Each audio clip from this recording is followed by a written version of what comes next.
Ya ahí.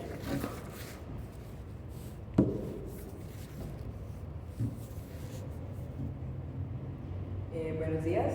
En el video de hoy vamos a exponer brevemente unos capítulos sobre democracia, el libro de democracia para extraterrestres. Vamos a tratar el mito número 2 y el insulto número 7.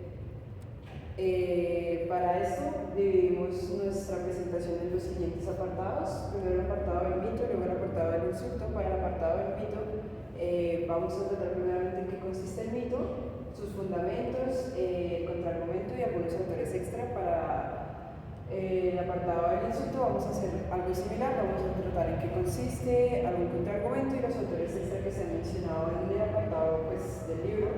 Y por último, en un apartado conjunto vamos a hablar sobre la relación entre los capítulos, la relación de las utilidades con nuestras carreras, utilidades para la política pública actual y vamos a dar algunas referencias. Para empezar con el apartado del mito, el mito que nos correspondió es el mito número 2. Este dice que la democracia, al ser una forma de gobierno con raíces en la antigüedad, debería estar perfeccionada y ser libre de problemas. El fundamento de esto es que la democracia se diseñó desde la antigüedad, principalmente dado el concepto de la Grecia antigua, y no debería tener tantos problemas como los que tiene actualmente. Para el contexto histórico, en el siglo VI a.C., nace la democracia en la Asamblea de Atenas. Sin embargo, en los siglos XVII y XVIII, con las revoluciones inglesa, francesa y estadounidense, entran a jugar un papel importante y clave en la humanidad. También es importante resaltar que igual cuando esto sucedió, en la historia también siguieron algunos regímenes totalitaristas o monarquías, y en el siglo XX se presenta la tercera ola de la democratización. ¿Esto para qué? Para dar un contexto sobre el contraargumento. El contraargumento es que la democracia es una idea antigua, pero es lejos de lo que es ahora. La idea de la democracia griega fue algo fugaz y tiene algunas diferencias que vamos a tratar más adelante en la exposición con respecto a la democracia actual. También es importante resaltar que, como en el contraargumento mencionaba, que la democracia actual ha avanzado desde hace relativamente poco tiempo y es como un concepto nuevo en la historia de la humanidad. Con respecto a otros autores que se mencionaban en el capítulo, encontramos también a George Lucas, que vio los surgimientos de las democracias actuales y así como se podría relacionar con la Imperio y la República de las películas que él produjo. No es una idea lineal, es una idea fluctuante y va cambiando con respecto al tiempo. Y listo, ahora para el apartado del insulto, pues lo primero es exponer pues cuál es el insulto que nos correspondió, que es el número 7. Este dice que, bueno, es más como la tristeza frente a la situación actual de la democracia y la nostalgia que esta democracia que mencionaba anteriormente, esta democracia griega, nos da actualmente. Listo, ¿y en qué se fundamenta justamente este insulto? En como el pensamiento o la pregunta de si la democracia griega, antigua, vieja, era tan buena y funcionaba, ¿por qué tenemos que aguantar la democracia de hoy en día? Que prácticamente en lo que se cree no funciona. ¿De qué nos podemos servir, por decirlo así? De estos tres datos históricos. Primero, el poder en la democracia griega no era un préstamo de poder como tenemos actualmente en el caso de Colombia, por ejemplo, donde cada 4 años, según el partido, según el tipo de presidente, según digamos el Senado, se prestan el poder temporalmente. En cambio en ese momento era un traslado completo hacia quien se eligiese. El segundo dato histórico es que este tipo de democracia, el voto tenía que ser unánime, a diferencia de como es ahora, que es más un voto representativo.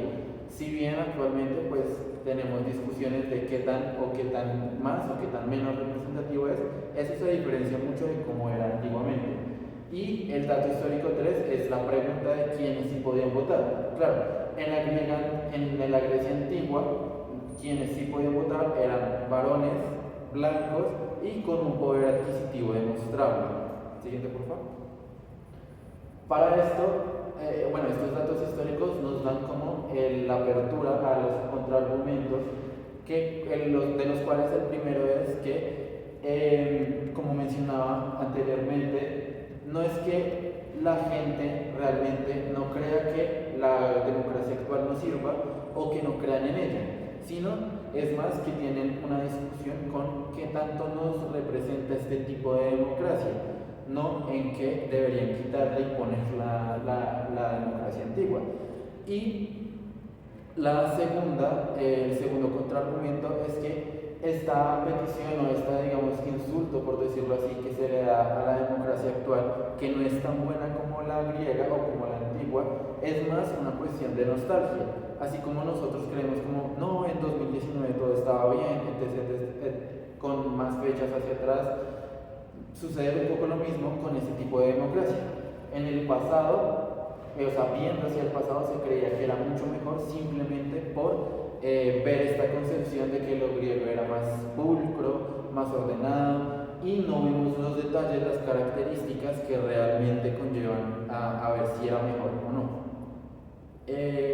Otros autores que aparecen en el texto, en el capítulo del libro, son Mark Weber, que es un sociólogo. Autor tiene una que otra frase célebre, entre ellas decidimos elegir esta, que es que los líderes carismáticos tienden a mover masas o tienden a mover multitudes. Esto lo quisimos incluir también como por señalizar unas de las concepciones de la democracia que se dieron a lo largo de la historia. Y también Mark Twain, que si bien no está relacionado muy directamente al ámbito de la democracia, de la política, sí mencionó en sus obras algunas frases pues, que nos pueden servir, como en este caso es, si sirviera de algo votar, no nos dejarían hacerlo. Que pues también él era un poco humorista, por decirlo así, para su momento. Y ya en el apartado conjunto, que es donde relacionamos tanto el capítulo del mito como el capítulo del insulto, lo que podemos ver es que ambos capítulos tienen como este flujo, por decirlo así, de información compartida, donde se comienza en que la democracia en ambos capítulos nos muestran que a pesar de que existió o existía desde la antigua Grecia, en realidad lo que conocemos actualmente de democracia, en lo que convivimos, en lo que vivimos, es algo mucho más nuevo. Como mencionaba anteriormente mi compañera, esto viene casi que alrededor o desde el siglo XVI-XVII o siendo más rigurosos desde el siglo XX. ¿Esto que a dónde lleva? A el efecto dominó y la crisis. Esto va un poco relacionado al génesis de la democracia, que justamente el génesis o el origen de la democracia viene a partir de una crisis y de un efecto dominó como las primeras guerras mundiales.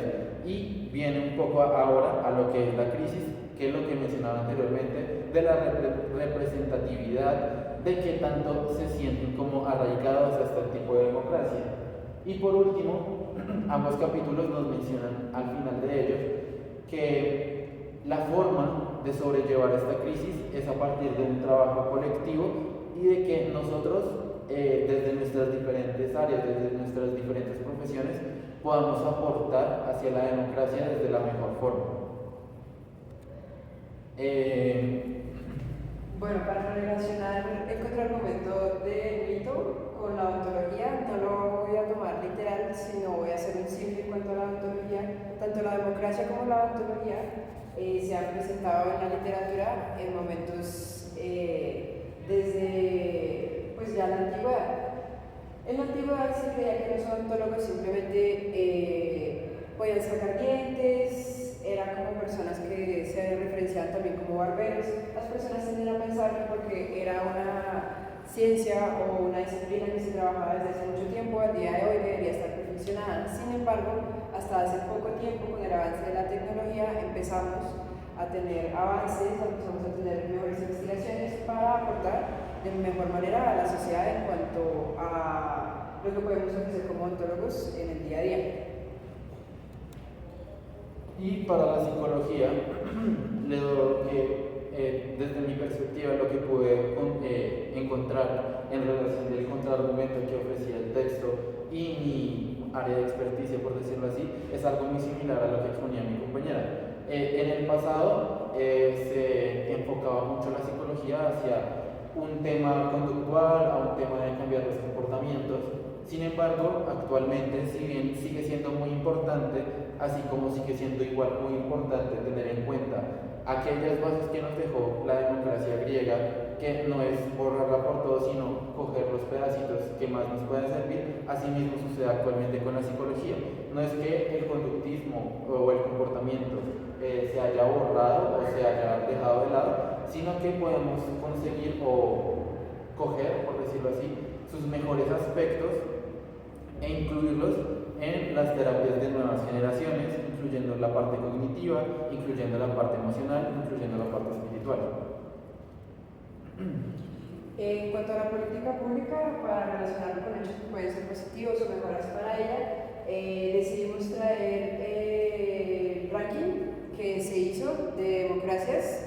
En el libro, en los capítulos se menciona el del año 2021, sin embargo, acá decidimos tomar el del año 2025. Para el del 2021 se tenía que 6.4 de la población total vive en una democracia plena. Hay una buena noticia, es que ahora hay un 6.6 de democracia plena para el mundo. Sin embargo, contrario a lo que se puede creer, que hay un efecto dominó en cuanto a regímenes autoritarios, decidimos tomarlo de una manera optimista y hablar acerca de que hay un espacio para mejoras y apenas el 6.6 de la población tiene democracias plenas. Hay muchísimo espacio para mejorar, hay muchísimo espacio para implementar estas democracias en el futuro.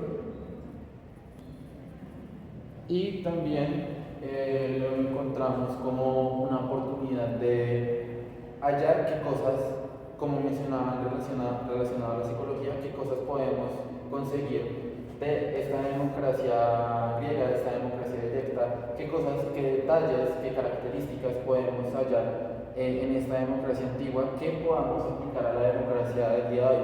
Claramente no es reemplazándola, sino, digamos, cogiendo lo mejor de ambos mundos. Y ya estas son nuestras referencias y muchas gracias por su atención.